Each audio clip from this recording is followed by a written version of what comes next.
Olá, boa noite a todos. É um prazer estar aqui em mais um programa Avante Nestlé, em conjunto com a AMIB. Um tema super importante hoje, que é falar da terapia intensiva pediátrica. Meu nome é Valéria Abrão Rosenfeld, eu sou intensivista e sou especialista em terapia nutricional parenteral e enteral. E hoje, quem vai falar e conversar com a gente são os professores Dr. Marcelo Barciela Brandão. Ele é da UTI pediátrica do Hospital das Clínicas da Unicamp. Ele é membro do Departamento de Pediatria da Associação de Medicina Intensiva Brasileira, da AMIB. Ele é vice-presidente da Sociedade Paulista de Terapia Intensiva, a SOPAT, e é membro do Departamento Científico e de Terapia Intensiva da Sociedade Brasileira de Pediatria. O tema que ele vai abordar vai ser nutrição enteral no paciente pediátrico crítico. Como é que a gente controla as alterações metabólicas desses pacientes? Seguido ao Dr. Marcelo, nós vamos ter o Dr. Tiago de Souza. Ele é médico intensivista pediátrico do Hospital Central da Unicamp. Ele é docente da pós-graduação em saúde da criança e do adolescente da Unicamp, supervisor do programa de residência médica em medicina intensiva pediátrica da Unicamp e secretário do Departamento Científico da Sociedade de Pediatria de São Paulo. Ou seja, nós temos muito para aprender hoje. O Tiago vai falar sobre avaliação de massa muscular na UTI pediátrica e depois disso a gente espera que vocês enviem as perguntas para a gente poder aproveitar o máximo dessa sessão. Então vamos começar com o Dr. Marcelo. Muito obrigada.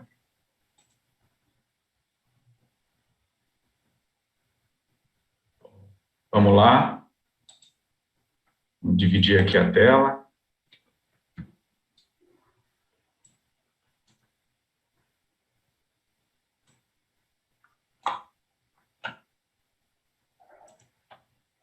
Bom, é um prazer estar aqui com vocês, é um imenso prazer estar aqui num evento da AMIB junto com a Nestlé, e a gente vai falar aqui um pouquinho de nutrição no paciente crítico, todo esse cataclisma metabólico, essas alterações metabólicas, para depois a gente falar sobre a avaliação de massa magra nesses pacientes.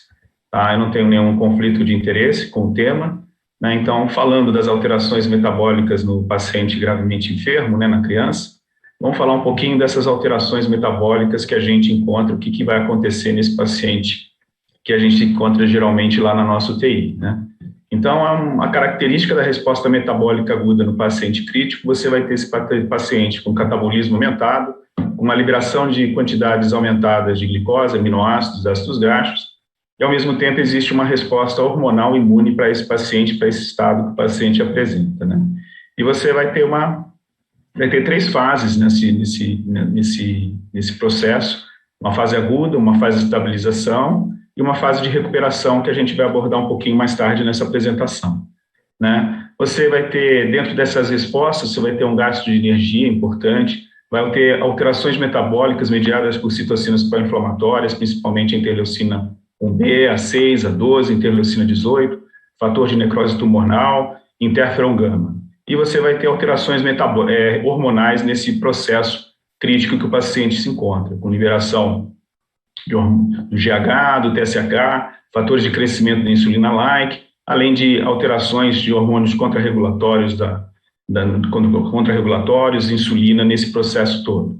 Várias reações metabólicas vão acontecer, você vai ter aumento da gliconeogênese desse paciente, aumento da oxidação de ácidos graxos e carboidratos, e aumento de perda de massa muscular, né? Então, aqui é um resumo do que vai estar acontecendo com o paciente. Você tem um estímulo inicial, você vai ter esse paciente com uma doença aguda e crítica, né? Um quadro crítico, que vai ter mais 3 linhas a ser seguidas, né? Uma com uma lipólise, com aumento de ácidos graxos, liberação de cetonas para combustível em sistema nervoso central. Você vai ter uma quebra muscular, que é o ponto principal dessa abordagem que a gente está apresentando hoje aqui, com uma perda de massa corpórea magra, para a liberação de aminoácidos, que vão ser utilizados na síntese proteica, isso a nível hepático, com liberação de proteína inflamatória aguda, que vai estar relacionado com o reparo tecidual nesse paciente.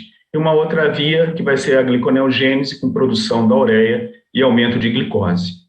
A outra linha seria a glicólise, com diminuição de utilização e aumento da glicose, levando a uma hiperglicemia, e com isso você vai ter combustível, né, vai ter processo energético, combustível para o sistema nervoso central, hemácias e rim. Então, todo esse processo que o paciente se encontra, todo o envolvimento do organismo nessa doença crítica, né, nesse paciente grave, ele vai tentar preservar, através da sua homeostase, das reservas que ele tem, né, órgãos nobres, e o principal órgão que ele procura focar de preservação seria o sistema nervoso central, né? Então, todas essas alterações, elas vão estar ligadas para substrato energético para preservar as condições vitais para esse paciente e o máximo de homeostase que esse paciente possa apresentar. Em relação ao metabolismo de carboidratos e lipídios, você vai ter uma hiperglicemia, né? E vai vir como essa hiperglicemia? Por aumento da gliconeogênese, você vai ter aumento das catecolaminas com aumento da liberação de glucagon. Ao mesmo tempo, você tem um aumento da resistência à insulina, com diminuição de entrada de glicose na célula. Isso vai ser remediado, então, pelos hormônios contrarregulatórios e também por aumento das citoquinas pró-inflamatórias que a gente já citou, né? Essas citoquinas, elas vão evitar que a insulina seja secretada pelo pâncreas, né, por ativação alfa-adrenérgica. Então, resumidamente, é isso aqui que a gente acaba encontrando, esse aumento de hormônios contrarregulatórios, as citoquinas pró-inflamatórias levando a uma regulação da gliconeogênese e glicólise, né, levando a uma hiperglicemia e glicogenólise, o que vai limitar a produção de glicose, né? Em relação aos lipídios, né, o tecido adiposo é a principal fonte de combustível, né, que a gente tem, né, ele é estocado como triglicéridos, e você vai ter uma lipólise levando à liberação de ácidos graxos livres. Esse aumento de síntese de triglicéridos vai levar a uma diminuição do clearance desses triglicéridos, que leva a uma esteatose hepática, né? E a gente tem que ter uma preocupação com a hipertrigliceridemia que acontece, porque ela vai ter alteração na função endotelial do paciente que já está em um estado crítico, né? Você vai ter lipotoxicidade e vai ter aumento do processo inflamatório. Então, a infusão de lipídio durante as lesões agudas vai piorar a hipertriglicidemia. Então, você tem que ter um controle do quanto que você também está dando de lipídio. Então, você tem que saber regular e saber a quantidade de cada nutriente que você está dando para esse paciente, senão você pode piorar esse processo inflamatório que o paciente já se encontra. Em relação aos aminoácidos e proteínas e metabolismo no paciente, nesse tipo de paciente, né? A massa muscular esquelética vai ser a maior reserva de proteína no corpo. Você tem uma interação entre o músculo e a massa magra e a gravidade da doença, né? Que vai estar relacionado com uma inflamação sistêmica, comprometimento da função respiratória à medida que eu tenho a diminuição dessa massa magra e da utilização de musculatura, né? E resultados clínicos não favoráveis frente a esses pacientes, quanto mais grave o paciente for e quanto for maior a utilização da musculatura e da massa magra como substrato para a caloria para esse paciente, para a energia circulante para esse paciente. Em relação a outras proteínas circulantes que fazem parte da reserva proteica, além do músculo e da massa magra, você vai ter as proteínas viscerais, os reagentes de fase aguda, além de hemoglobina, leucócitos e as imunoglobulinas. Lembrar que quando a proteína e calorias são fornecidas durante a doença crítica, a taxa de síntese proteica corpórea aumenta sem afetar a degradação proteica. E pode ocorrer uma melhora no balanço proteico às custas de uma maior síntese de proteína. Mesmo assim, pode não prevenir a perda de massa magra ou muscular esquelética. Mesmo você tendo um substrato, você pode não atingir a necessidade que o paciente precisa por N motivos e não prevenir essa perda que você vai encontrar no seu paciente. Para avaliação, né, dessa proteína, né, desse pool de proteínas plasmáticas, o que seria mais adequado? Avaliar através das proteínas com meia-vida mais curta, né, elas teriam uma precisão maior, que seriam a pré-albumina e a proteína de ligação ao retinol. E as proteínas com meia-vida mais longa, elas seriam menos precisas para esse tipo de avaliação. Nesse caso, a albumina seria menos precisa. Então, nessa fase aguda, não adianta muito eu ficar olhando só para a albumina para tentar avaliar como é que está o meu pool de proteínas na avaliação desse meu paciente. É melhor você trabalhar com as proteínas de meia-vida mais curta, né? O estado hipercatabólico no trauma, na sepse, ele é caracterizado por um balanço nitrogenado negativo, importante, né? E a excreção de nitrogênio vai estar ligada ao gasto metabólico, porque é afetada pela gravidade do caso. né? Então, na doença crítica, você tem uma perda de catabolismo das proteínas corporais que vai ser secundário ao paciente estar em jejum, ao paciente estar em imobilidade, ao processo de estresse que esse paciente e ao próprio processo inflamatório que esse paciente se encontra, né? Esse prolongamento do estado inflamatório e catabólico vai levar a uma perda de nitrogênio. Então, você tem situações dentro da terapia intensiva desse paciente CRAD que vai favorecer essa perda de nitrogênio, como as terapias extracorpóreas, as diálises, paciente uso de ventilação mecânica, alguns medicamentos como esteroides, sedativos e imunossupressores, a própria disfunção de múltiplos órgãos e sistemas que esse paciente se encontra, além das formas habituais de perda de nitrogênio através de urina, fezes e pele. Tá? Isso vai criar um déficit crônico cumulativo de nitrogênio para o paciente, certo? Aqui é só para ilustrar para vocês como é que a gente encontra esse transporte de nitrogênio na sua distribuição metabólica. Então, aqui à esquerda, a gente tem uma situação, um paciente normal, onde ele está com a dieta liberada, e no caso aqui, você não tem essa dieta que contém a proteína. Então, como é que você vai atuar na liberação de aminoácidos ou no pool de aminoácidos livres no plasma? Você vai atuar através dos músculos, vai atuar através de lesão tecidual e você vai gastar através de oxidação, da resposta de produção para fígado, para produzir reagentes de fase aguda e proteínas viscerais, além de ajudar na resposta imune do paciente. Tá? Então, você tem no organismo como um todo um aumento dessa síntese proteica e no músculo esquelético você tem diminuição de síntese e aumento de degradação proteica.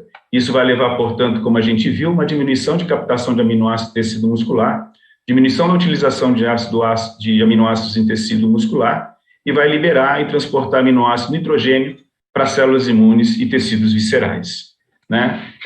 A síntese proteica no músculo esquelético leva a um estado de degradação proteica, que leva esse paciente, portanto, a uma atrofia muscular, a uma perda de massa magra e a uma falha de crescimento.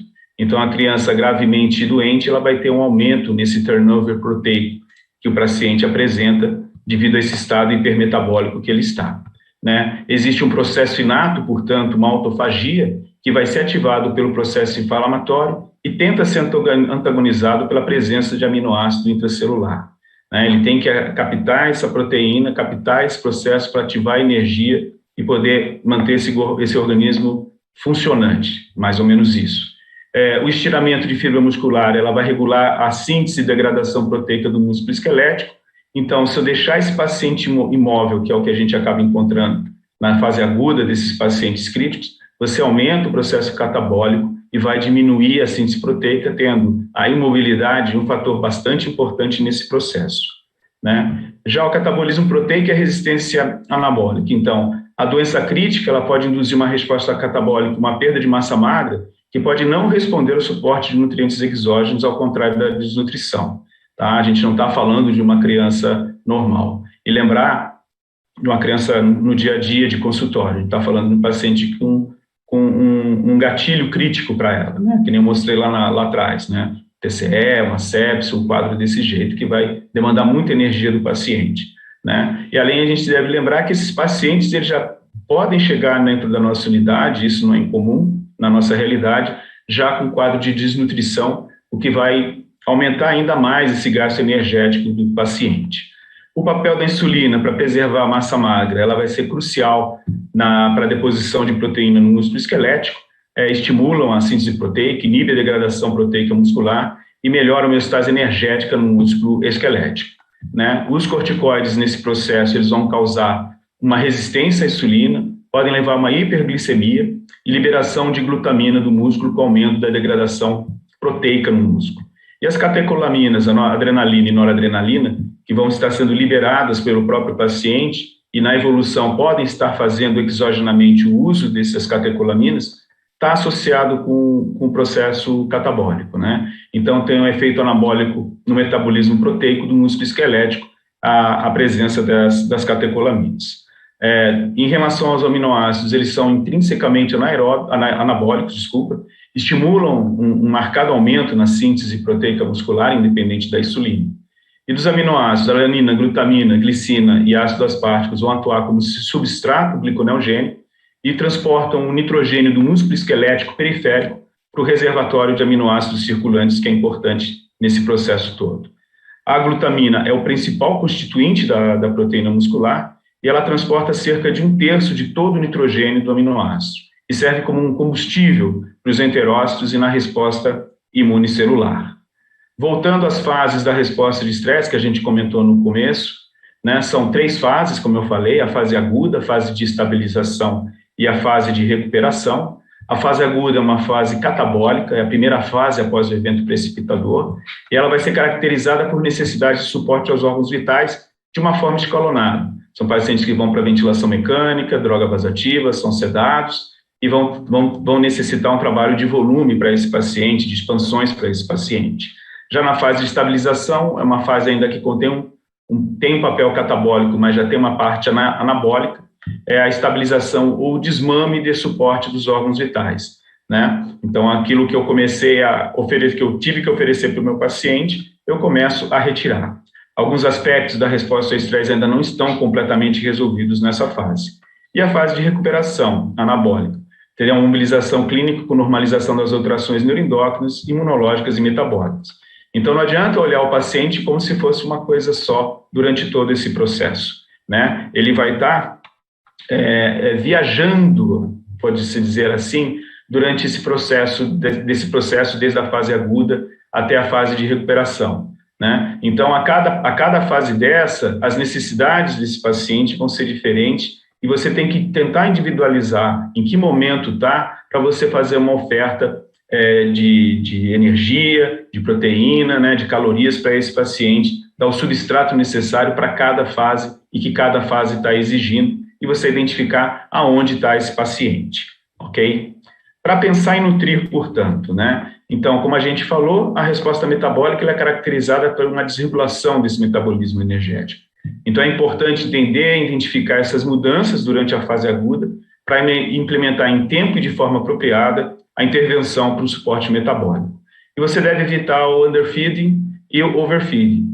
Quer dizer, eu não posso oferecer mais do que esse paciente precisa, nem dar de menos. Eu tenho que achar um meio termo e equilíbrio numa avaliação adequada para esse paciente, numa avaliação em que estado esse paciente, que fase que esse paciente se encontra, né? Assim como avaliar os gastos energéticos que ele está tendo, né? Então, o underfeeding, você estava avaliando os gastos energéticos em descanso desse paciente. Então, o objetivo do suporte nutricional é fornecer a quantidade adequada de nutrientes durante as diferentes fases da doença, a fim de acelerar a recuperação e ter efeitos benéficos nos resultados de curto e de longo prazo, né? Em relação ao paciente pediátrico, a principal razão para o aumento de gastos energéticos na criança é devido aos gastos utilizados para o crescimento, isso no paciente não em estado crítico, né? Mas lembrar que quando ele está na UTI, ele se encontra na situação de vida dele, então ele está em fase de crescimento, principalmente quando você está falando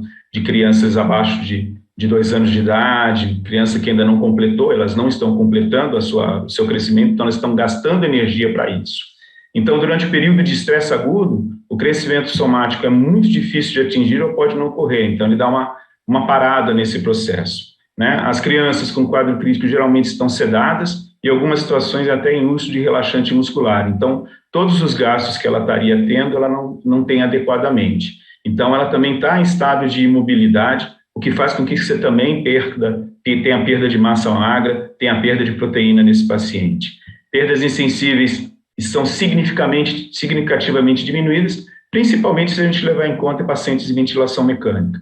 Então, são pacientes que não estão fazendo esforço nesse momento da mesma forma que fariam se não tivessem com suporte ventilatório, né? Então, no momento de nutrir, eu vou ter que levar todos esses fatores em consideração. O que seriam esses fatores, né?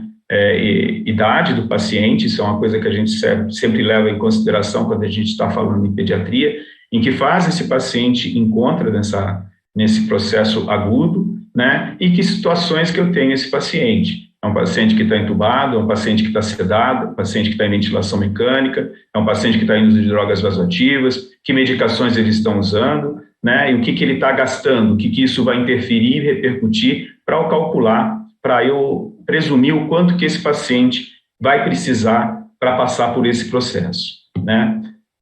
Vou falar um pouquinho agora da oferta calórica e da oferta proteica e falar um pouquinho também de imunonutrientes já que a gente está falando de pacientes em que todo esse estado afeta a imunidade do paciente. Então, para falar sobre isso, eu vou usar aqui o guideline da Aspen para o suporte nutricional em pacientes pediátricos críticos. Foi um guideline guiado pelo Dr. Mehta, que é uma das unidades em nutrição e pediatria, e ele tem alguns dados aqui bastante interessantes. Então, como rastrear e identificar o paciente com desnutrição ou aqueles em risco de deterioração nutricional em UTI? Então, eu uso peso e altura por comprimento, medidos, a princípio, admissão na UTI. E Z-score do índice de massa corporal para a idade, peso para comprimento menor do que 2 anos, ou peso para a idade se a altura exata não estiver disponível.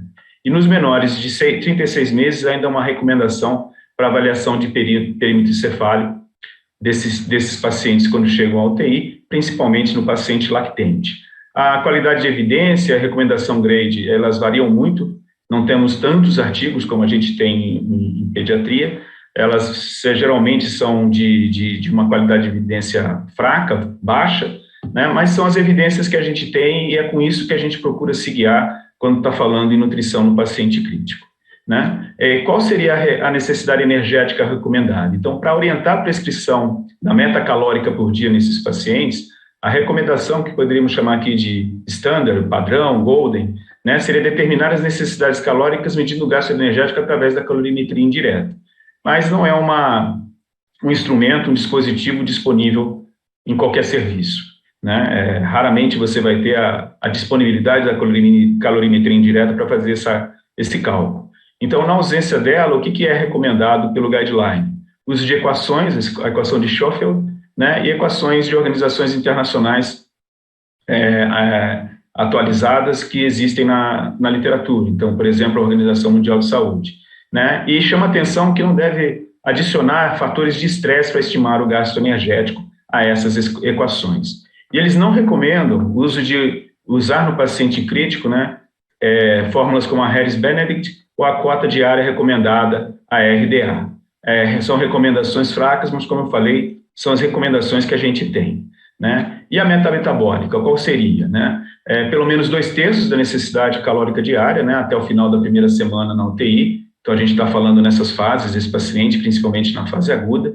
O que eles recomendam? Uma atenção às necessidades individualizadas de calorias, um início e um cumprimento oportuno das metas calóricas que você estabelece e tentar fazer um balanço calórico, né? E que evita um déficit ou excesso calórico cumulativo não intencional para esses pacientes. Bom, e o requisito mínimo de proteína? Seria de 1,5 gramas por quilo por dia.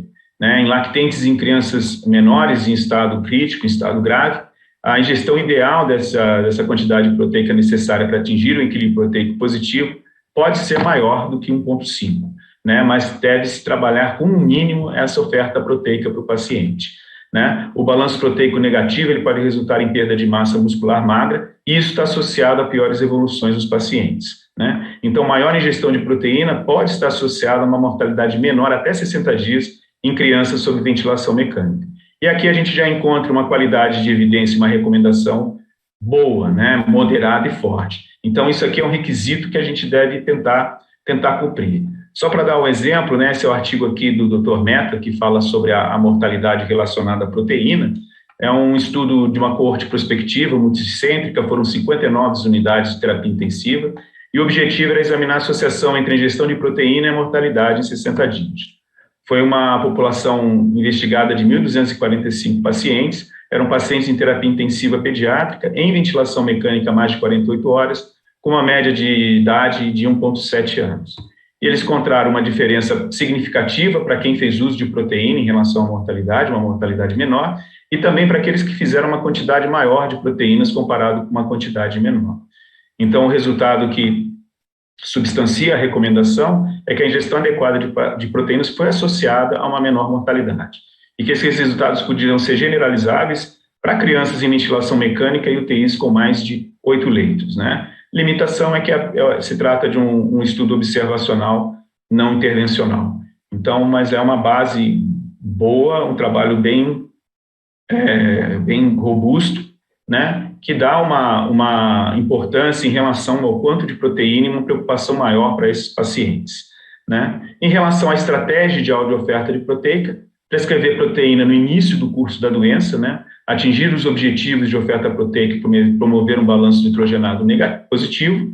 A oferta de uma proporção maior de proteína está associada, como a gente acabou de mostrar, a resultados clínicos positivos, né? Como metas de oferta proteica devem ser determinadas, né? A oferta ideal dessas proteínas está associada a melhores resultados clínicos. Não é conhecida qual a oferta ideal, você não tem conhecimento ainda sobre isso. E o que ele não recomenda é usar a RDA, né, a cota lá de oferta. Né? Ele é desenvolvido para crianças saudáveis e muitas vezes vão subestimar as necessidades proteicas nos pacientes críticos. Terminando, em relação à imunonutrição, existe sempre uma pesquisa em relação a conseguir uma fórmula, conseguir, de alguma maneira, interferir na imunidade desse paciente, melhorar. São feitos tentativas e trabalhos nesse sentido, mas até o momento não existem evidências disponíveis para recomendação de uso de imunonutrição. Mas a gente vai continuar correndo atrás disso, que é uma linha forte para você pensar e para você conduzir o paciente. Né? Aqui é a bibliografia utilizada, a gente fica agora à disponibilidade aí para as questões que vão vir, fazer uma conversa interessante sobre o tema. Agradecer a equipe com a qual eu trabalho, uma equipe multidisciplinar importantíssima em todos os sentidos, e nesse sentido eu tenho o prazer de ter 2 colegas que são intensivistas pediátricos e são os nutrólogos do Hospital das Clínicas da Unicamp, e que dão um suporte muito interessante, muito bom para a gente, o que facilita por demais os nossos trabalhos. A gente sabe que isso não é disponível para todo mundo, ainda mais nesse Brasil tão heterogêneo que a gente tem, mas com a formação e com a qualidade do que a gente procura fazer, a gente procura oferecer também um substrato para as pessoas poderem se virarem em qualquer situação. Muito obrigado.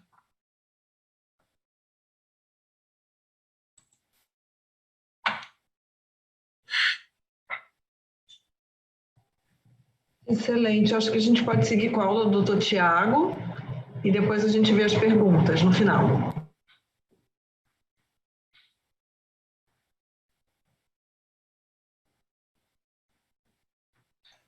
Bom, vou compartilhar a tela com vocês aqui, então.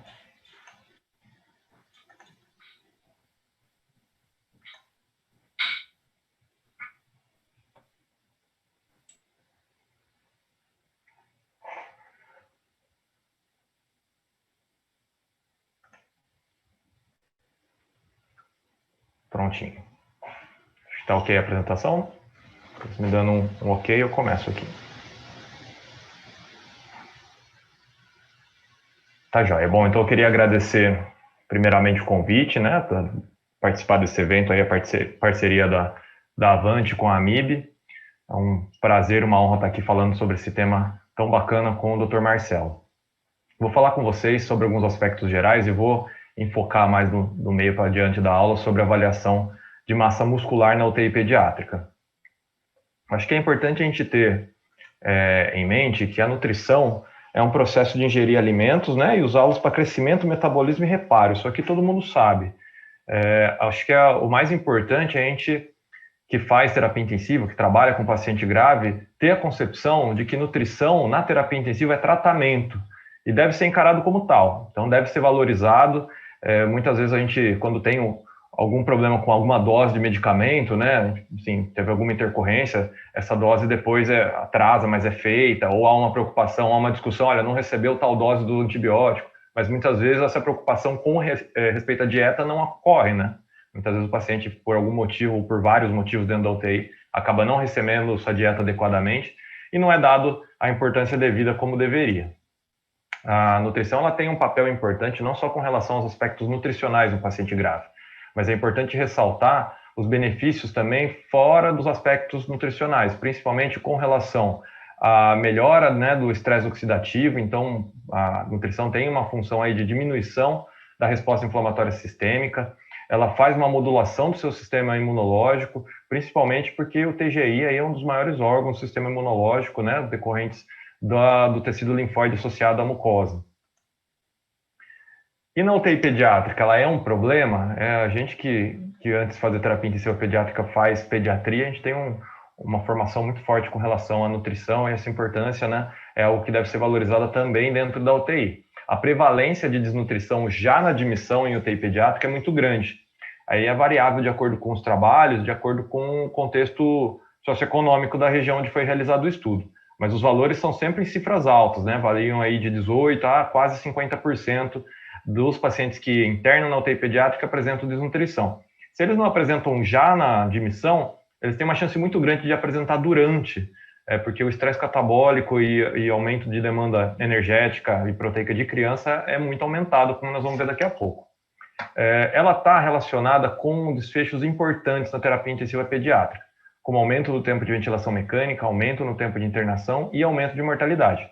Esse gráfico que eu mostro aqui para vocês é um trabalho muito bacana feito pela nutricionista Rafaela Gripa, do grupo de Santa Catarina, né, orientação da doutora Yara Moreno, que também é autoridade em nutrição em paciente em criança grave, e eles mostraram aqui uma correlação com o tempo de ventilação mecânica, utilizando um aspecto antropométrico muito fácil, né, que aqui, por exemplo, é a área do muscular do membro superior, que pode ser obtida através de uma fórmula onde você precisa só de uma medida de fita métrica do diâmetro da circunferência braquial.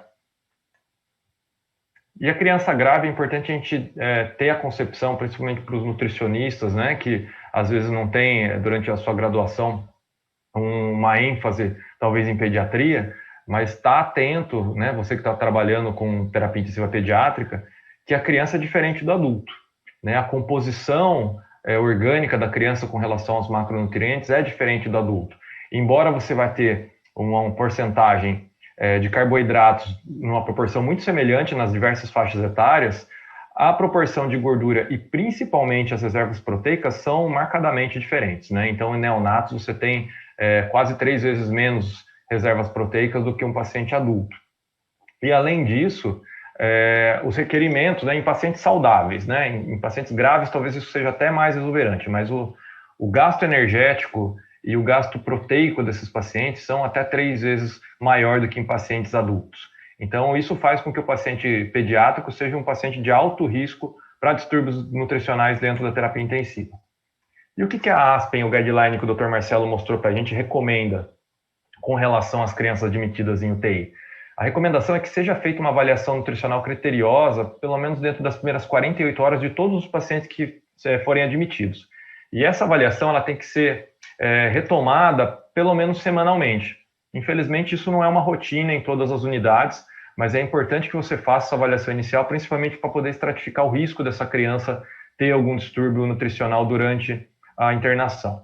Como foi dito também anteriormente, a fase da doença aguda vai ser diferente e isso vai ter impacto nos aspectos nutricionais. Numa fase aguda, que vai aí até uma semana, mais ou menos, da internação, você vai ter um catabolismo intenso. E às vezes, mesmo nessa fase, uma oferta proteica, calórica adicional pode não ser assimilada pelo organismo devido à resposta inflamatória sistêmica. Após a fase aguda, você vai ter uma fase já de convalescência, de reabilitação, onde aí sim você vai conseguir promover anabolismo.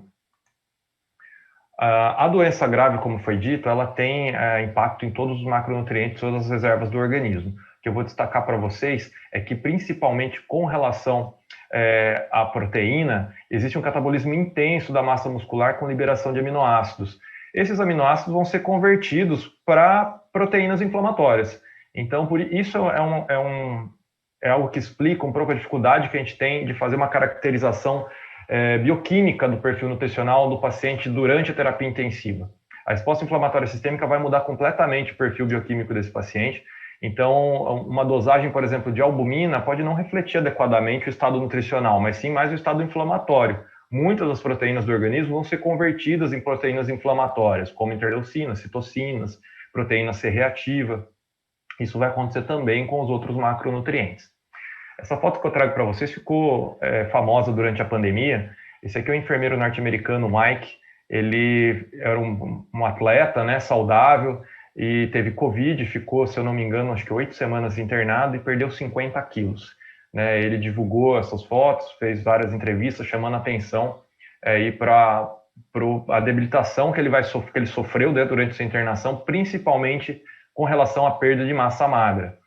Isso daqui é muito impressionante, né? Choca as pessoas quando veem isso, mas isso também acontece com crianças. É um aspecto que talvez não seja tão valorizado e às vezes é um pouco mais difícil de avaliar principalmente porque macroscopicamente, né, numa ectoscopia, às vezes não é tão evidente. Mas fazendo uma avaliação criteriosa, nutricional, você consegue perceber. Esse paciente aqui é um paciente que teve uma doença cardiovascular, foi submetido a uma correção cirúrgica, né, de uma cardiopatia, e com 1 mês de vida ele estava com peso de nascimento dentro da internação, já numa recuperação, né? E aqui vocês olham na foto da direita, com 50 dias da internação, aí já com 2 meses ele tinha perdido peso, 2.950.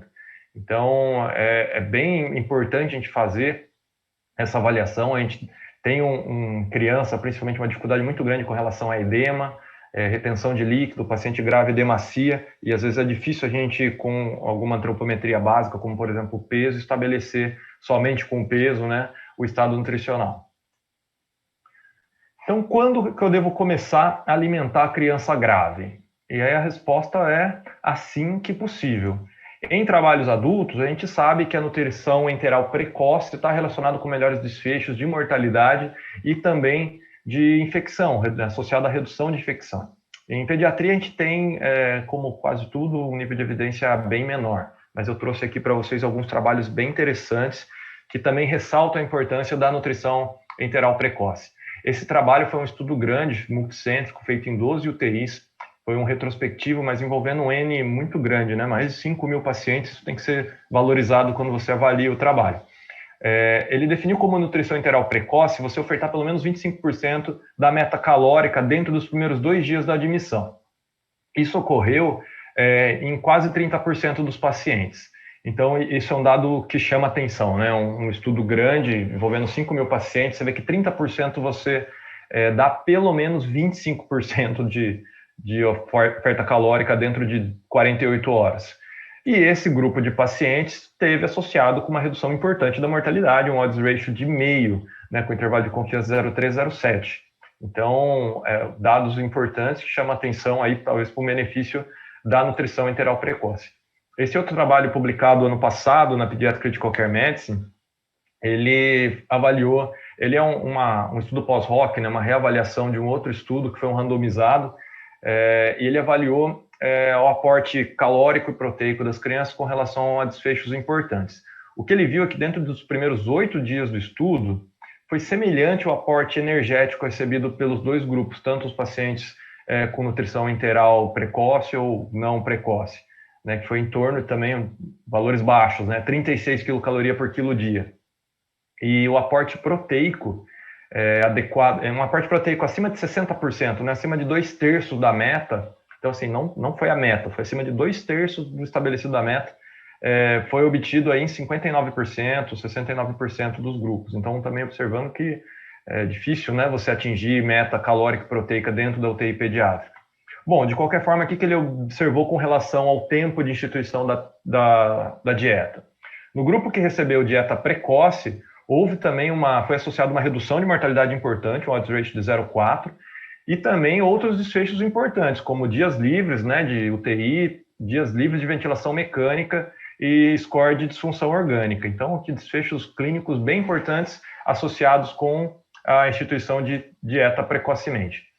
Então, agora que eu sei que eu devo tentar alimentar meu paciente pediátrico precocemente, qual deve ser a necessidade calórica dessa criança? Isso é uma dúvida que muita gente tem, e a resposta mais sincera que eu acho que eu posso dar para vocês é que ninguém sabe direito.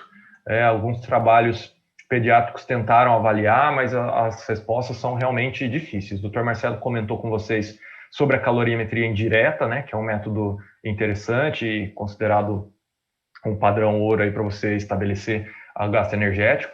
Isso é uma busca que já vem lá do final do século XVIII, né? Todo mundo estudou na escola, aí no ensino médio ou no ensino fundamental, química, física, e com os conhecimentos do Lavoisier, do Laplace, e lá naquela época eles já tentavam estabelecer quanto de caloria que um organismo podia gastar com base no calor que era produzido e retendo o gelo no recipiente, né?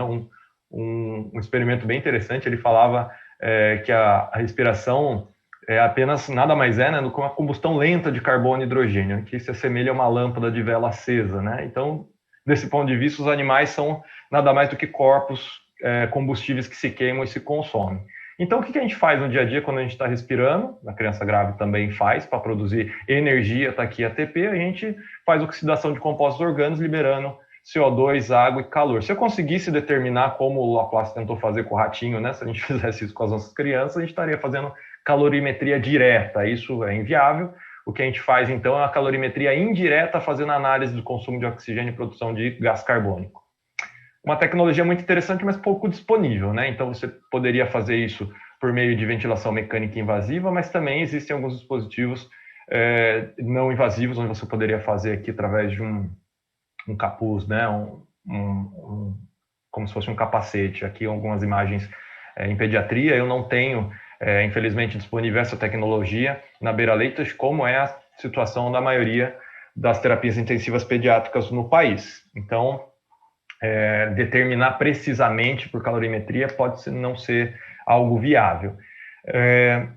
Tem um trial bem grande e interessante, né, um randomizado, publicado no New England, os nutricionistas provavelmente conhecem, quem está antenado aí com nutrição na terapia intensiva, que foi o PERMIT, foi um trial grande envolvendo quase 900 pacientes adultos, onde ele avaliou 2 grupos, foi randomizado, né, um com restrição calórica e outro com nutrição padrão. Na restrição calórica foi ofertada entre 40% e 50% da meta calórica para esses pacientes, mas foi mantido o mesmo aporte proteico. E aí o que ele observou? Ele observou que não teve diferença entre mortalidade, alguns desfechos, né, grandes, aí, tempo de mortalidade, tempo de ventilação, tempo de internação e infecções. Então isso chamou atenção para saber, será que realmente é importante que eu chegue numa meta calórica para o paciente grave? Será que o aporte proteico não seria algo mais importante? Será que fazer uma restrição de caloria para o paciente grave seria algo tão ruim assim? Em pediatria, nós temos pouquíssimos trabalhos avaliando isso aí, mas os resultados são interessantes e fazem a gente refletir um pouco. Então, esse trabalho, por exemplo, que avaliou especificamente pacientes cardiopatas com ventrículo único, né, submetidos à cirurgia de Nord, então pacientes com hipoplasia de ventrículo esquerdo. Paciente extremamente grave, que você imagina que vai ter um gasto energético aumentado decorrente aí de uma recuperação no pós-operatório bem complicada. Olha só o que ele observou. O gasto calórico avaliado por calorimetria indireta desses pacientes foi de 40% do que era predito. Então, assim, isso é interessante. A gente imagina muitas vezes que o paciente está precisando de uma energia muito maior do que realmente ele está gastando. No terceiro dia de internação, o que estava acontecendo, na verdade, já era um overfeeding desses pacientes. Isso aqui é algo que a gente tem que estar atento, tem que considerar muito o contexto do paciente, da situação clínica que ele está. A terapia intensiva evoluiu, principalmente com relação aos sedativos, à ventilação. Acho que o suporte metabólico, respiratório e hemodinâmico que a gente dá para os pacientes hoje melhorou, e com isso certamente tem um impacto no gasto energético desses pacientes. Esse daqui já é um outro trabalho mostrando 13 pacientes vítimas de traumatismo crânioencefálico, e onde também foi observada uma variabilidade muito grande de gasto energético desses pacientes, né? Com relação, medido com calorimetria indireta e em relação ao que era predito por equação, né? Então, alguns poucos pacientes estavam precisando realmente, né, gastando 100% do que era predito. Outros, muito pouco, né, em torno de 50%, 60%, a maioria deles talvez, alguns bem menos aqui, né? Você vê aqui 2 pacientes, um com 40%, outro por 20%. Então, é algo que é muito variável, decorrente aí, dependendo do contexto clínico do paciente, né? Então, deve ser individualizado. Outras patologias já parecem ter um gasto energético bem maior. Esse trabalho aqui com pacientes queimados, que é um paciente com catabolismo importantíssimo, né? Então, são crianças com mais de 40% da superfície corporal queimada. Observe aqui no gráfico, em até um ano depois, né? Um ano, né? Então, olha, consequências da terapia intensiva que ocorrem após a alta. Esses pacientes, um ano depois, estavam com um metabolismo basal, taxas de metabolismo basal aumentadas, né, maiores do que 100%. Na primeira semana, nos primeiros 6 meses, acima de em torno de 150%, 140% de taxa do metabolismo basal. Então, dados realmente muito interessantes. Esse é um trabalho mais recente a respeito do assunto, que foi publicado em agosto do ano passado no Pediatric Critical Care Medicine. É um trabalho com 95 crianças coreanas em ventilação mecânica. Embora sejam, né, crianças talvez num contexto bem diferente do brasileiro, mas chamou a atenção que na admissão quase 50% tinham desnutrição moderada a grave. Então, algo que, embora sejam coreanos, né, sejam uma outra etnia, mas tem aí um perfil de desnutrição na admissão parecido com o que a gente vê no Brasil. Metade dessa população era pacientes cardiopatas. O gasto energético médio dessas crianças foi de 66 quilocalorias quilo dia. E isso é algo que os trabalhos geralmente consideram como uma adequação energética, algo entre 60% a 100% da meta calórica estabelecida por alguma equação preditiva. O que esses autores fizeram foi fazer a calorimetria indireta nesses pacientes, onde ele observou esse gasto energético médio e comparar isso com diversas equações. Então, está aqui Schofield, Oxford, da OMS, e o que eles viram é que muitas equações subestimam o gasto energético desses pacientes. E aí eles conseguiram derivar, para quem gosta de fórmula, tem mais uma fórmula aqui bem simples, né? Bem tranquilo, para você derivar o gasto energético, que foi algo mais próximo que esses autores encontraram da calorimetria indireta. E com relação ao catabolismo proteico, esse daqui é o mesmo trabalho das crianças grávidas queimadas que eu mostrei para vocês agora há pouco. Também, dependendo da patologia, você tem um gasto, um consumo de proteína, né, muito importante, muito grave, principalmente nesses pacientes queimados. Observe aqui também, novamente, né, até um ano depois, você ainda tinha um balanço nitrogenado negativo desses pacientes. Teve uma mudança significativa do 9º mês para o 12º mês pós-alta. Então, isso é um outro aspecto importantíssimo. Balanço proteico negativo é algo que deve ser combatido, deve ser objetivado, né, que isso não ocorra dentro da UTI, porque está relacionado a desfechos graves, né, piores desfechos clínicos graves. O Dr. Marcelo mostrou, reforçou no final da aula esse estudo grande feito pelo grupo do Dr. Naresh Mehta. Foram 1.245 pacientes, então um N realmente muito significativo, onde ele observou um aumento de mortalidade, né, uma associação entre mortalidade e baixa adequação proteica. Agora, o que eu quero ressaltar é que mesmo nos que sobreviveram, observe que no grupo de sobreviventes, a adequação proteica foi uma média de 32%, então valores extremamente baixos. Então, chama a atenção que a gente realmente faz uma nutrição muito deficiente, né, em relação ao que esses pacientes precisam. Foi observada uma relação linear aí entre ingesta proteica e mortalidade, então sugerindo aí que quanto menos proteína o seu paciente ingerir, maior a chance dele morrer. E isso está correlacionado também com a gravidade da doença. Então, pacientes com níveis de gravidades maiores receberam uma adequação proteica menor. Observe aqui a barra negra, aqui a barra preta. No grupo de maior gravidade, 20% receberam menos do que 20% de adequação proteica. Então, realmente parece ser difícil alimentar adequadamente o paciente grave, e isso parece estar relacionado com desfechos importantes. Um desfecho que está muito em alta, né, em discussão, principalmente nas UTIs adultos, é a fraqueza adquirida em UTI. Isso está relacionado com desfechos ruins na alta, com desabilidades, então pacientes têm aí déficits importantes na sua performance física pós-alta. Isso está relacionado com pior qualidade de vida, não é algo que é muito valorizado em pediatria ainda, infelizmente. Acredito que deva ser um campo amplo para investigação nos próximos anos. É muito difícil fazer esse diagnóstico na UTI, porque é um diagnóstico de fraqueza. Ela tem dois espectros, né? Um aspecto miopático, onde a nutrição pode ter um papel importante para prevenção e para tratamento da fraqueza, e um aspecto neuropático. A fraqueza adquirida em UTI é um termo que antigamente acho que era mais conhecido como polineuromiopatia do paciente grave. A incidência adulta é muito alta, chega a metade dos pacientes adultos. Em pediatria, a gente não sabe ao certo, porque é difícil avaliar. A avaliação de fraqueza requer uma colaboração do paciente, né, para fazer testes de força. E em pediatria, na UTI, por si só, isso já é difícil ter a colaboração do paciente, principalmente aqueles que estão sedados em ventilação. Na pediatria, a gente vai ter dificuldade, além disso, ainda por se tratar de crianças, né, onde a colaboração nem sempre vai ser adequada para fazer essa avaliação. Então, como eu devo fazer o manejo nutricional na UTI? importantíssimo que eu faça a avaliação para estabelecer o risco, para poder estabelecer estratégias preventivas, para poder fazer as intervenções e reavaliar a efetividade dessas intervenções. Tudo isso só vai ser possível se eu fizer a monitorização do meu paciente grave com relação aos aspectos nutricionais. Então, a primeira coisa que eu tenho que monitorizar é o aporte nutricional. É difícil fazer a criança comer na UTI também, né? As mães sempre reclamam disso para o pediatra no consultório. Na UTI também é bem difícil por vários aspectos relacionados ao paciente grave. Então, a primeira coisa que você tem que checar é se o aporte prescrito está adequado. E a segunda coisa que você tem que checar é se o que foi prescrito foi ofertado, porque muitas vezes o que você prescreve não chega ao seu paciente. Esse é um trabalho que traz dados assim de deixar o cabelo em pé, né, de quem trabalha com nutrição.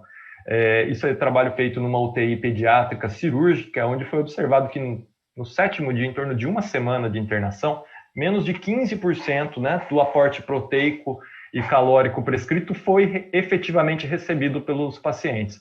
Por quê? Porque diversas intercorrências acontecem na UTI que impede a alimentação. Então, muitas vezes deslocam as sondas, o paciente é submetido a algum procedimento, como uma intubação, e aí acaba pulando dietas, tem instabilidade hemodinâmica, é submetido a alguns exames, transporte, então distende, instabiliza, por uma série de motivos. Muitos desses motivos são causas preveníveis, por isso que é importante que vocês estejam atentos, não só ao aporte, mas verificar se realmente foi recebido. Esse é um trabalho nosso aqui da Unicamp, né, um mestrado da nutricionista Érica Melro, foi publicado na Clinical Nutrition, onde foi avaliado 71 crianças em insuficiência respiratória. Nos primeiros 10 dias de internação, o que foi visto é que o aporte calórico e proteico recebido foi só 85% do que foi prescrito.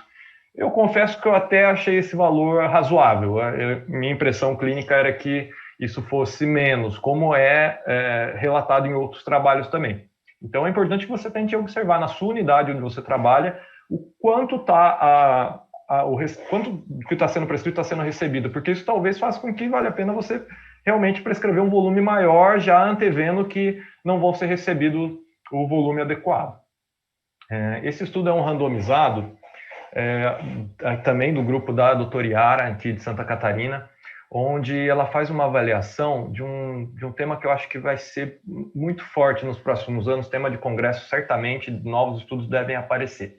Já que é difícil alimentar, já que é difícil acertar, né, ofertar uma quantidade adequada para atingir meta calórica e proteica, e parece que o aporte proteico é algo muito importante a ser buscado pela sua relação com desfechos desfavoráveis, será que não seria interessante que a gente ofertasse módulos proteicos para esses pacientes graves? Então, esse estudo dela é um randomizado avaliando viabilidade, segurança e tolerância da oferta de módulo proteico oligomérico e polimérico para crianças graves dentro da UTI.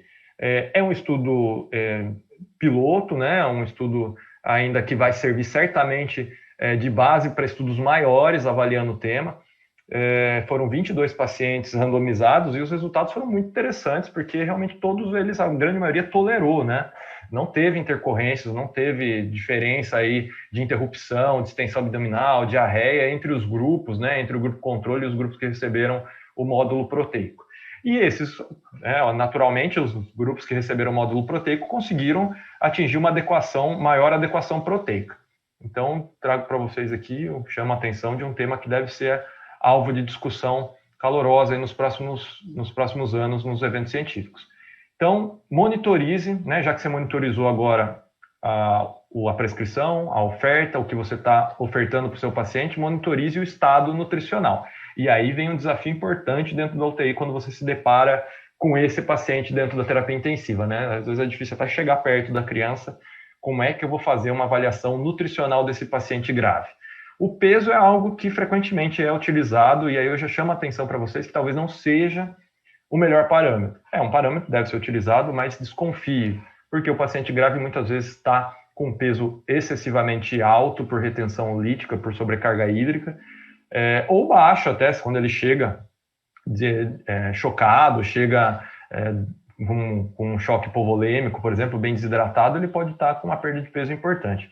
Esse trabalho nosso aqui avaliou um pouco mais de 100 pacientes na internação, e o que foi visto é que o Z-score de peso para estatura foi de menos 0,54, enquanto a estatura para a idade, por exemplo, foi de menos 1,44. Então, aqui o peso para a estatura parece subestimar um pouco o aspecto nutricional dos pacientes graves.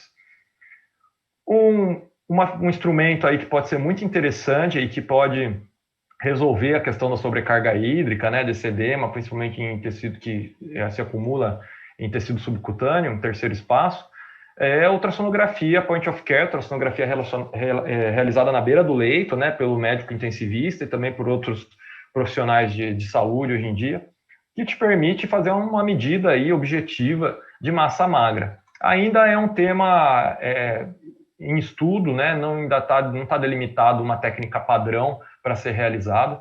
Em adultos tem um número bem maior de estudos do que em terapia intensiva pediátrica, mas é um instrumento interessante de fácil realização, com um treinamento básico aí em ultrassonografia point of care.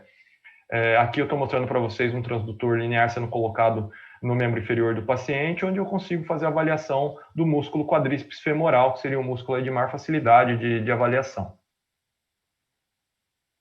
Vantagens, né? Não é um método de imagem não invasivo, seguro, baixo custo, né? O aparelho não é barato, mas você vai fazer quantos exames você quiser com esse aparelho a partir do momento que você tem ele no seu serviço, e a disponibilidade desse aparelho está aumentando muito nas UTIs. É um método de fácil avaliação e há a expectativa de que ele possa ajudar no diagnóstico da fraqueza adquirida em UTI. E aí ele seria um método não volitivo, né? Que não dependeria da colaboração do paciente para sua realização. Como desvantagens, precisa de um treinamento, pode ter uma variabilidade interoperadora aí importante, que ainda está para ser avaliado, então, se profissionais diferentes fizerem essa avaliação, pode ter uma diferença importante no valor. E ainda não é um método validado, ainda não está estabelecido o seu uso. Nós fizemos avaliação na pediatria aqui na Unicamp, de 119 pacientes. Quem ficou internado em até uma semana foi reavaliado, esse foi o subgrupo 1, foram 55 pacientes, e desses 55, 32 ficaram mais uma semana internados. E nós fizemos essa avaliação de quadríceps femoral e observamos que houve uma redução importante na primeira semana. Essa redução não foi vista de uma maneira significativa na segunda semana, mas a taxa de perda de massa muscular magra nas crianças em terapia intensiva pediátrica foi importantíssima, né? Então, no Hospital de Clínicas da Unicamp, a redução da espessura do quadríceps femoral foi de 13%, então quase 2% por dia na primeira semana de internação. Isso é algo que chama muito atenção, como criança perde massa magra dentro da UTI e como isso ocorre precocemente na doença grave. O que foi observado, como eu disse, né, anteriormente, é que na segunda semana isso já não acontece de uma maneira tão evidente. E aí, quando a gente foi observar o aporte calórico e proteico dessas crianças, a gente observa que realmente a primeira semana é uma semana difícil de alimentar, né? Na nossa unidade aqui, com relação ao que é recomendado, ou com relação ao mínimo de 1,5 grama de proteína por quilo, a primeira semana é muito ruim. Na segunda semana, a partir do 7º dia, você vê que a gente consegue dar algo próximo entre 80% e 100% do que é recomendado de oferta energética, e de proteína algo em torno de 80%. Agora eu vou ressaltar uma coisa, 1,5 grama por quilo de proteína parece ser o mínimo para você evitar o balanço nitrogenado negativo. Mas isso é o mínimo. Diversas situações clínicas podem precisar de mais do que 1,5 grama por quilo dia. Então, esse gráfico que eu mostro para vocês é em relação a 1,5. Na verdade, isso daqui pode ser algo bem pior se essas crianças estivessem precisando de mais do que isso. Então, aqui vocês veem o balanço, né, o déficit acumulado energético e proteico dessas crianças. Então, vão acumulando aqui na 12ª semana de internação, menos 9 gramas por quilo de proteína e um déficit energético aí de menos 200 quase quilocalorias por quilo. Valores bem, bem importantes mesmo. Mas a ultrassonografia, como eu disse, não é um método ainda validado, é um método que a gente fez aqui em caráter de estudo, não está disponível e não deve ser utilizado rotineiramente ainda na terapia intensiva. E a antropometria convencional, então, posso fazer, devo fazer, serve para o paciente grave? o nosso estudo também avaliou isso. E a notícia boa é que a antropometria também parece ser um bom método nesse contexto. Então, observem aqui. Os valores observados, né, de perda da espessura no quadríceps femoral, que foi de 13% na primeira semana, também foi observado na prega triceptal e na circunferência braquial. Então, e também foi observado uma redução bem menor desses parâmetros na segunda semana, como foi observado com ultrassonografia.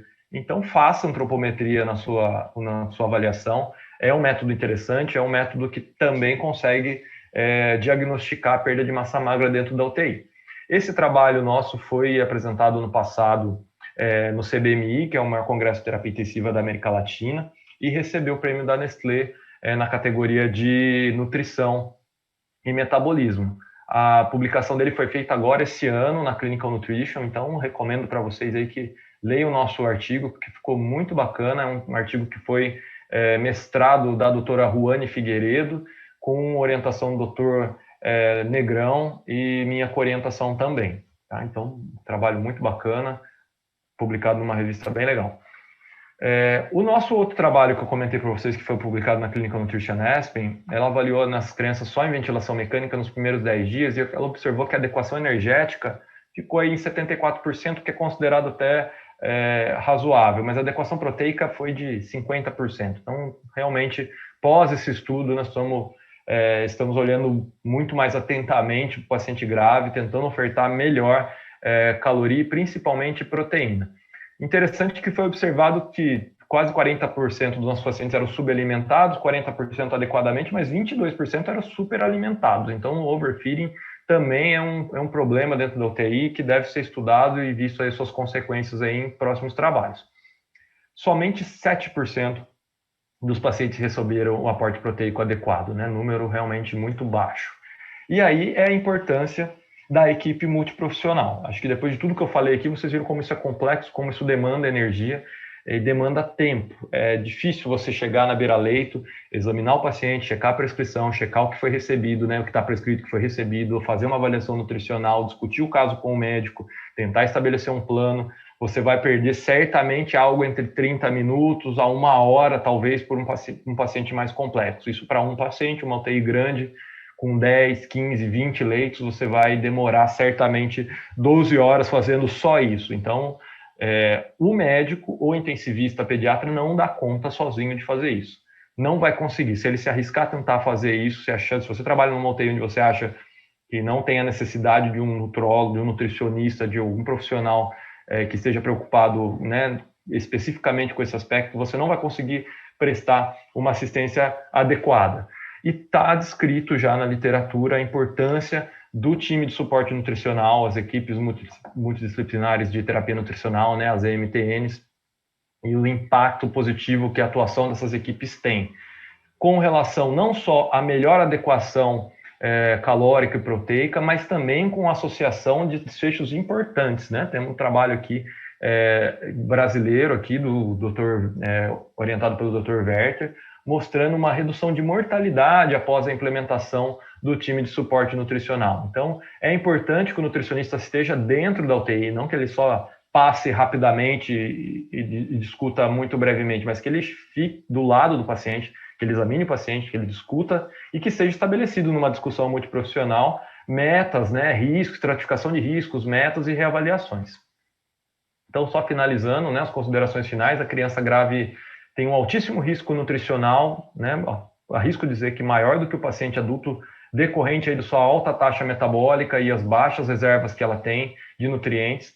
O baixo aporte energético proteico é muito frequente em UTI pediátrica e por isso que é essencial que você monitorize o aporte nutricional. A perda de massa magra está relacionada a piores desfechos e parece acontecer de maneira precoce e marcante, né?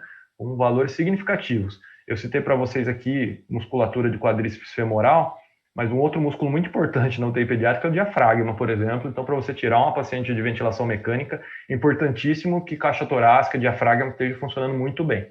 Então, a preservação da massa muscular e a manutenção do balanço proteico deve ser uma das metas mais importantes na nutrição na terapia intensiva pediátrica.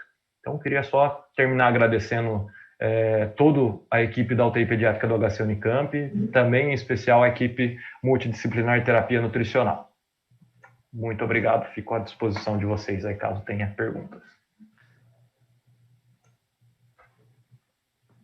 Muito bem. Nossa, excelentes apresentações, excelentes. Eu tenho uma pergunta, três na realidade aqui. A gente deve utilizar algum score de risco nutricional específico em pediatria? Tiago ou doutor Marcelo?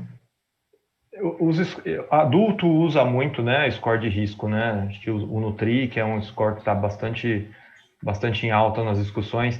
Em terapia intensiva pediátrica também existem alguns scores de risco. Eles por si só, um deles, por exemplo, o Strong Kids, talvez seja um dos mais conhecidos, porque foi validado na língua portuguesa. E os resultados da aplicação só do Strong, quando a criança é admitida, eles são limitados. A sensibilidade desse score parece ser muito boa, mas valores de 80%, o que é bem interessante para score de risco, mas a especificidade não é tão legal, ela fica em torno de 50%. E aí os valores preditivos, positivos e negativos, que são até mais importantes do que sensibilidade e especificidade, né? Eles também, a especificidade é muito boa, mas o valor preditivo positivo é baixo, chega a 20%, dependendo do trabalho.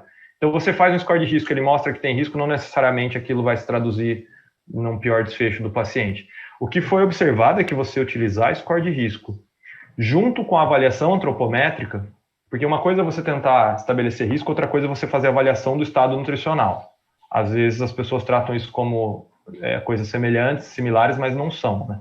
Agora, juntar as duas coisas parece ser o melhor dos mundos. Você estratifica o risco e faz a avaliação nutricional. O paciente que tem risco alto e um déficit nutricional já na admissão, esse sim, alto risco, pode estar relacionado a desfechos piores e deve ser aí já antevido algumas medidas nutricionais e ser acompanhado mais de perto esse paciente.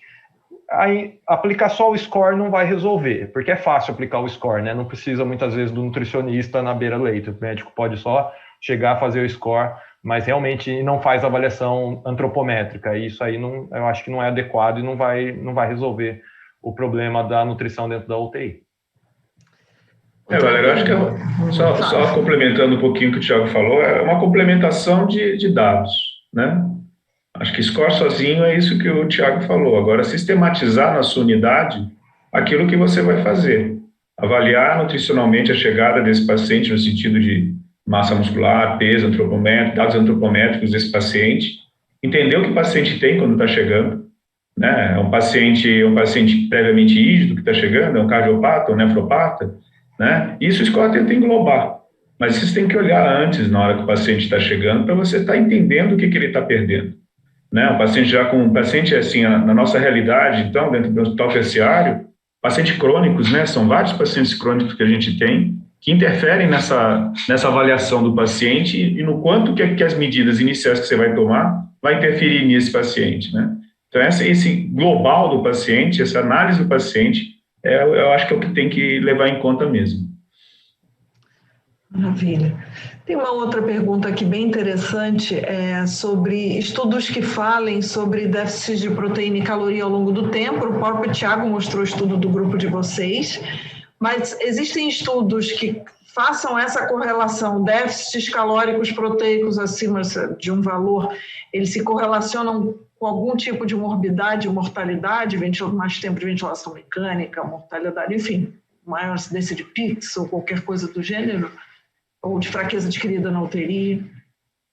Acho que o estudo que a gente mostrou, tanto eu quanto o Thiago, em relação ao do Meta, né, que mostra a mortalidade em relação ao paciente com...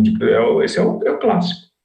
Esse é um modelo que você tem dessa relação da proteína com mortalidade, o quanto que você está dando e o quanto você não está dando, que pode estar interferindo com mortalidade. Acho que você mostrou outros artigos também na sua apresentação ali, não foi, Thiago? Esses trabalhos, eles sempre avaliam uma associação, né? Nem sempre a associação reflete causalidade. Isso acho que é algo importante a pontuar. No caso específico de nutrição, eu acho que isso pode acontecer, dependendo do paciente.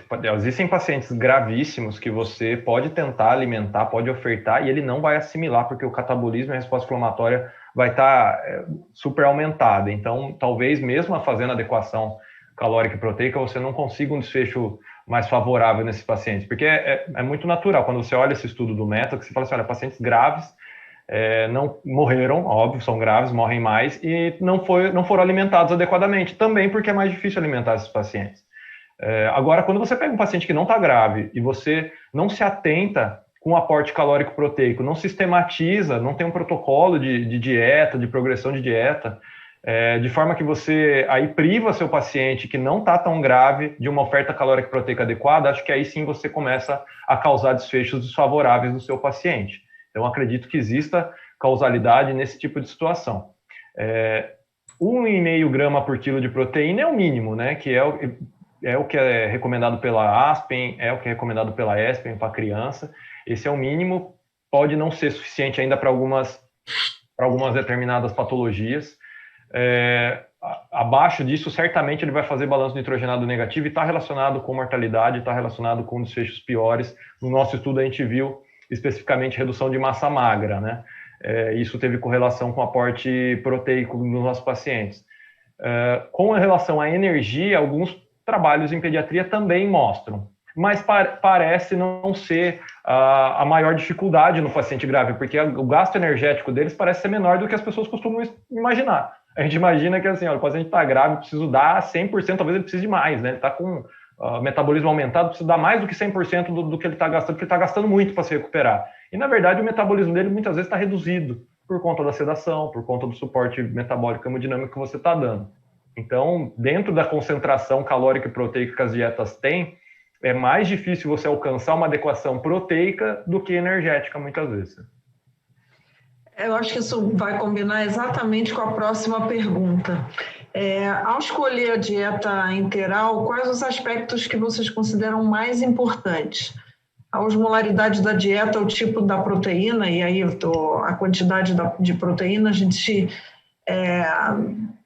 Antigamente se falava muito do excesso da oferta proteica na criança, tem algumas repercussões, a gente vê que esses conceitos vêm mudando, mas a gente ainda vê que muitas pessoas têm esse conceito. E aí, o que se faz? Escolhe pela quantidade de proteína, precisa botar proteína a mais, densidade calórica. O que faz escolher uma dieta quando olha para um doente criticamente enfermo? A questão proteica é algo que está sendo discutido muito com relação à dieta, porque a maioria, agora, algumas dietas vêm sendo desenvolvidas especificamente para a criança doente, a criança grave, porque habitualmente ainda, na maior parte do Brasil, o que a gente dá são dietas desenvolvidas para crianças saudáveis. Então, como está sendo observado que a adequação proteica é algo importante a ser perseguido, estão sendo desenvolvidas dietas com um aporte proteico maiores. Nesse raciocínio também estão sendo desenvolvidos módulos proteicos.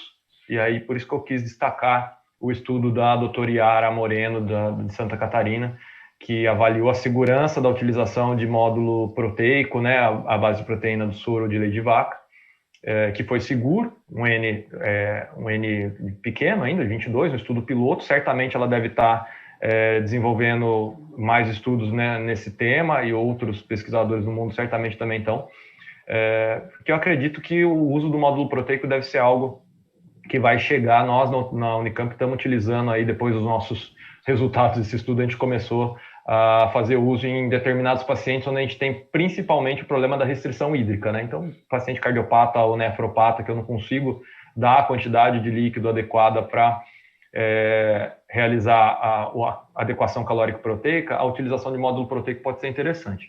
Então, sim, observar a concentração proteica é importante na hora de escolher sua dieta. Eu acho que com relação à osmolaridade, é importante quando você tem algum distúrbio onde isso é relevante, principalmente diarreia, né? Se está com um paciente com uma diarreia osmolar, você utilizar uma dieta com osmolaridade aumentada pode não ser interessante.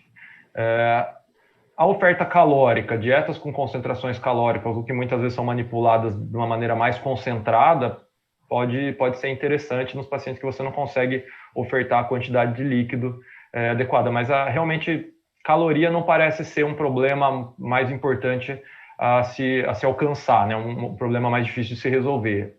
O aporte calórico ou proteico parece. Não sei se você quer complementar. Eu acho, Valéria, que tem algumas coisas que tem que levar em consideração, né? Como o Thiago falou, a gente não tem várias dietas industrializadas com esse direcionamento de mais proteína, essa coisa toda. Né? A gente vai muito no que o Thiago falou das dietas em pediatria do que é oferecido para criança saudável. Né? Então, as dietas de partida, que a gente chama, para menores de 6 meses, para maiores de 6 meses, e o próprio leite materno que você oferece para aqueles pacientes que fazem aleitamento materno. Né? Então, é isso que tem, mais ou menos, hoje, é o que tem difundido. E é seguir isso daí para o paciente. Só chama atenção para tomar cuidado, que às vezes você vai mexer nessas fórmulas já preparadas, ou alguma fórmula industrializada, e você querer acrescentar alguma coisa a mais ou a menos, e você modificar o que essa formulação já tem. E você modificar as ofertas calóricas ou até o gasto energético por conta disso que você está modificando na dieta, né? Então, assim, falando do intensivista, a gente tem uma formação que às vezes a gente tem lá, acrescenta, sei lá, tantos por cento de TCM, alguma coisa a mais para aumentar a caloria, ou diminui a quantidade de líquido e deixa ela mais concentrada. Isso tem que fazer com cuidado, né? E se de preferência fazer com uma orientação acima da sua, né? Se você não tem esse conhecimento, né? Então, o nutrólogo nessa hora, juntamente com a nutricionista, é importante para você fazer esse balanceamento adequado da dieta para você não prejudicar mais o paciente. Né? Então, esses cuidados eu acho que tem que ser abordados, principalmente falando do âmbito geral, de monte de UTI que você tem por aí, de nível secundário, que os pacientes são pacientes rígidos, são pacientes com insuficiência respiratória, vindo da comunidade, um quadro de choque séptico. Então, eu acho que esse cuidado acho que tem que ser tomado. Tá? E em relação às modalidades, é isso que o Thiago falou mesmo, tomar cuidado e ver o que o paciente tem, o que fez internar, se precisa, se isso vai interferir mesmo ou não. Maravilha. Nossa, a gente está sem mais perguntas. Eu gostaria de agradecer muito a presença de vocês. Foram excelentes as apresentações. Então, realmente, muito obrigada pela participação. Boa noite a quem nos assistiu. Espero que a gente possa nos encontrar em breve.